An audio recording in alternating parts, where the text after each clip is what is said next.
the TD's Brew and Barbecue Game Day dip. I'm gonna make the dipping sauce for our wings. It's about a cup of mayonnaise, about a cup sour cream, a couple tablespoons of Zesty Taco,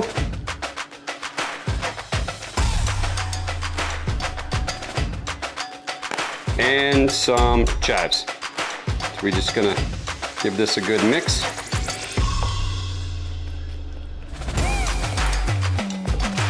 My buddy gave me this recipe. He's been making this recipe for about as long as I've had the Zesty Taco. And you can see here, let's add a little bit more chives to it. Just to get some, we'll save some for the top.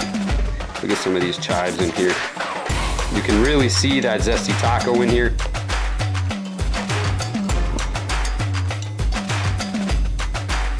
And then I'm just gonna hit it with the last few chives.